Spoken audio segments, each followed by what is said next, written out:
The film opens at Luke's brother's wedding reception. Luke introduces his friend Emily to his relatives. After completing a mandatory program, the couple retires to the toilet to indulge in debauchery. But their plans are interrupted by the onset of menstruation. Trying to make amends, Luke keeps the wedding ring and, having hidden everything, immediately proposes to Emily. They then run away from a relative's wedding and go home. In the morning, Emily decides to agree, which she informs her parents about. Then they get ready for work, leaving the wedding ring at home. As colleagues, they keep their romance a secret, even commuting to work separately. Employees of the company, minding their own business, witness a nervous breakdown of one of their colleagues, notified of his dismissal. Unwilling to interfere, analysts simply turn up the TV volume and look away. Emily later overhears a conversation with other colleagues who are confident that Luke will be promoted to the vacated position, thereby promoting him from analyst to manager. The girl cannot resist and tells the groom the good news. At home, they celebrate their upcoming promotion, discussing when they could tell everyone at work about their relationship. However, in the middle of the night, Emily receives a call from a colleague named Rory. He asks her to come to the restaurant urgently. But upon arriving at the place, the young woman finds Chief Campbell there. The boss asks her about her studies and successes at work and gives her reserved praise. Back home, Emily tells a confused Luke that her boss promoted her to manager, not him. The girl is upset that she shouldn't have encouraged the boy, but he congratulates her anyway. When Rory enters his new office in the morning, the first thing he does is greet his former subordinate. Not all the men in the office like the idea of being subservient to a girl, but on their first date, Emily is given carte blanche by the boss for a big deal. She orders Luke to check the securities of several companies, but she is somewhat irritated by the change in social status. In the evening, the young lady calls her mother and asks not to tell anyone about the engagement. If they find out about this at work, she could get into trouble. Returning home, she doesn't find Luke there. The man does not answer calls, sits in his pants at the bar. Emily is looking for him there. Among other things, Luke is concerned about whether Campbell made advances toward her before he promoted her. The girl says that she will help him get a promotion by being close to the boss. She suspects that he will fire Rory soon. The next day, Emily gives Luke a new task, the successful completion of which could significantly elevate him in Campbell's eyes. A person stays late at work to complete a task. His data analysis suggests the company could soon turn a big profit. When Emily reports this to her boss, he states that Luke's data isn't very reliable because he's a terrible analyst. It becomes clear that there is no hope for Luke's promotion. Later, when a disappointed Luke comes home, Emily is drinking with her boss at the bar. She tries to bring up the issue about him again, but Campbell admits that she thinks he's a mediocre analyst. He can't fire him because Luke was hired through connections, but it will be better for everyone in the company when he leaves on his own. Despite all the assurances that everything is fine, tension arises between the couple. Luca even refuses intimacy, citing fatigue. The hostility is exacerbated by differences in social status. They even send a private car for Emily, while Luke is forced to fumble around on public transport. This also makes the girl who hangs out with the boss jealous. When Emily invites Luke to a restaurant to celebrate her promotion, he declines, saying he has a lot of work to do. The girl has to eat dinner alone, while the suffering Luke works late into the night. In the evening, Emily notices that the young man bought a collection of self-development books for $3,000. She teases him, which eventually leads to a small fight. On the morning of the meeting, Emily suggests that boss look at one construction company over another. But Rory laughs at her, saying that the deal she recommended is in jeopardy because of the trial. The contractor did not deliver the objects within the agreed time frame. However, Luke later convinces the girl to stick with the deal, confident that it will bring greater profits over time. However, when Emily returns from her smoking break, it turns out that Luke screwed up again by buying a stake in a bankrupt company. This deal brought him $25 million. The young woman reprimands him before reporting to the boss. Campbell insults her for this failure. Now Emily and Luke must find and test a very successful trade to even break even. Using his connections, Luke gets inside information, and that night at the bar he proposes to Emily a plan to get rid of the company's penny stock before it completely collapses.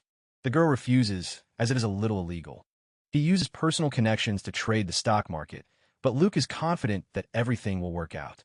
The internet is full of rumors that he will only receive confirmation firsthand. The next day, the young man shows the girl correspondence from online forums.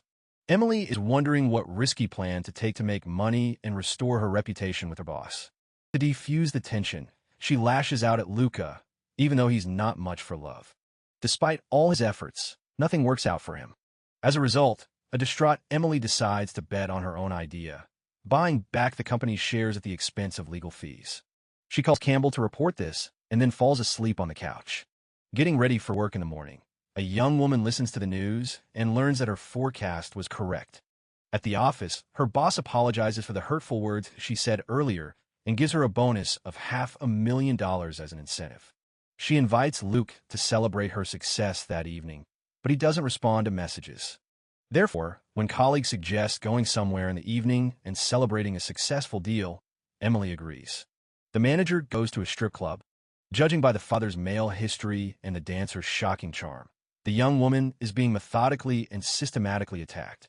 She returns home honking the horn, unable to even open the gate, and then pesters Luke about sexual pleasures. But he freezes. The matter ends with mutual insults. In the morning, Luke listens to his colleagues discussing Emily's antics at the party last night. He also realizes that Rory screwed up and gets fired. This means that the chair of another manager will become vacant. He goes to Emily and asks her to put in a good word for Campbell immediately. But the young lady is against it. The boss is not in the mood and frankly does not like Luke. She suggests that he find another company to work for, but instead the man goes to the boss himself. Luke gives a heartfelt speech and even kneels to accept his new position. But what works in positive comedies, in real life, only causes an attack of Spanish shame. Instead of being proud of his proactive and goal-oriented subordinate, Campbell reports that he has already found a new manager. He took over the talented merchant from his competitors. Frustrated, Luke gets drunk at home that night. Upon his return, Emily tries to talk to him to discuss career prospects at another company. But he doesn't want to listen to anything. The situation is aggravated by a call from Emily's mother. She really wants to celebrate her daughter's engagement, despite her request not to tell anyone about it. For this occasion, even a grandmother will fly in from another city. Luke is looking for his notes in a personal growth textbook, but the young lady seems to have thrown them away. This becomes the cause of another quarrel. In a fit of emotion, Emily admits that Campbell really wanted to fire Luke. After these words, the man leaves the apartment. In the morning, Luke does not come to work and does not answer calls. He doesn't come home in the evening. Meanwhile, Emily's relatives are seriously preparing to come to the city with Luke's parents, to whom they told about the engagement instead of their son. I still don't answer calls or come to work. While Emily is giving a presentation to new clients, Luke suddenly appears in the office.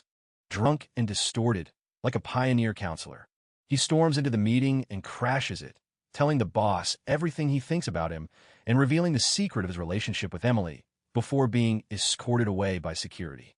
That evening, Emily leaves angry messages for Luke, then goes to a restaurant where relatives have gathered. She learns from her brother Luke that he has returned home and gone to an engagement party. She finds him in the restaurant, still drinking. They sort things out and prepare to break them off.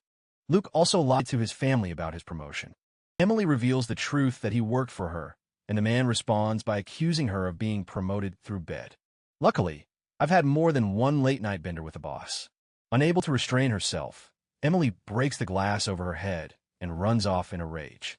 She locks herself in the bathroom, but Luke finds her there and continues to struggle, eventually pinning her against the wall. The quarrel smoothly ends with a kiss, then turns into a quick knock. At this, Luke grabs Emily by the hair and throws her into the sink, ignoring his words that she is in pain. When finished, they run away. The young woman goes home, and the young man remains in the restaurant. In the morning, Emily covers yesterday's tan with foundation and goes to embell. She tells boss a made-up story that Luke has been stalking her for a long time and is spreading dirty rumors that they are dating. He accepts her version and promises that after his dismissal, the young man will not find a job in any decent company. Later, while sitting in the office, Emily hears a call from Luke, but does not answer the call. Returning home in the evening, she finds Luke there, sober and packed. He talks about his future plans for life, and Emily accuses him of rape. She grabs a kitchen knife and, threatening him, tells the boy to get on his knees and apologize. Luke tries to grab the knife, but only cuts his hand.